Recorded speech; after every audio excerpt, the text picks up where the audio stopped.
لیکن پھر خود ہی انہوں نے محسوس کر لیا کہ حضور صلی اللہ علیہ وسلم نے جو فیصلہ کیا ہے وہ لڑانے والا نہیں، لڑائی ختم کرنے والا ہے۔ چنانچہ حجر اسود کو نبی کریم صلی اللہ علیہ وسلم نے اپنے ہاتھوں سے اس جگہ پر رکھ دیا۔ مورخوں نے لکھا ہے یہ نجدی شخص دراصل ابلیس جو اس موقع پر انسانی شکل میں آیا تھا۔ جب کعبے کی تعمیر مکمل ہو گئی تو قریش نے اپنے بتوں کو پھر سے اس میں سجا دیا۔ کعبے کی یہ تعمیر جو قریش نے کی تھی چوتھی تعمیر تھی۔ سب سے پہلے کعبے کو فرشتوں نے بنایا۔ بعض صحابہ نے فرمایا ہے کہ زمین و آسمان کو پیدا کرنے سے پہلے اللہ تعالیٰ کا عرش پانی کے اوپر تھا۔ جب عرش کو پانی پر ہونے کی وجہ سے حرکت ہوئی تو اس پر یہ کلمہ لکھا گیا، اللہ تعالیٰ کے سوا کوئی معبود نہیں، محمد صلی اللہ علیہ وسلم اللہ کے رسول ہیں۔ اس کلمے کے لکھے جانے کے بعد عرش ساکن ہو گیا۔ پھر جب اللہ تعالیٰ نے آسمانوں اور زمینوں کو پیدا کرنے کا ارادہ فرمایا تو اس نے پانی پر ہوا کو بھیجا۔ اس سے پانی میں موجیں اٹھنے لگیں اور بخارات اٹھنے لگے۔ اللہ تعالیٰ نے ان بخارات یعنی بھاپ سے آسمان کو پیدا فرمایا۔ پھر اللہ تعالیٰ نے کعبے کی جگہ سے پانی کو ہٹا دیا، جگہ خشک ہو گئی۔ چنانچہ یہی خشکی بڑھتے بڑھتے 7 بر اعظم میں بن گئی۔ جب زمین ظاہر ہو گئی تو اس پر پہاڑ قائم کیے گئے۔ زمین پر سب سے پہلا پہاڑ ابو قبیس ہے۔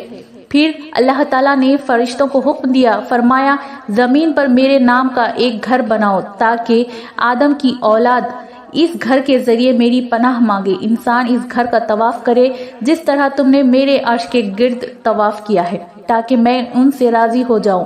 فرشتے نے حکم کی تعمیل کی۔ پھر حضرت آدم علیہ السلام نے خانہ کعبے کی تعمیر شروع کی۔ اس کے بعد حضرت ابراہیم علیہ السلام نے کعبے کی تعمیر کی۔ اس طرح قریش کے ہاتھوں یہ تعمیر چوتھی بار ہوئی تھی۔ اللہ پاک ہمیں بہتر عمل کرنے کی توفیق عطا فرمائے اور ہمیں نیکوکاروں میں شامل کرے، آمین ثم آمین۔ ناظرین ویڈیو کو لائک کریں اور چینل کو سبسکرائب کرنا نہ بھولیں۔ ہمارے چینل اسلامک ٹریجر کو آپ کا سپورٹ بہت ضروری ہے۔ ناظرین آخر میں کمنٹ باکس میں اللہ تعالیٰ کے 99 ناموں میں سے ایک نام ضرور ٹائپ کریں۔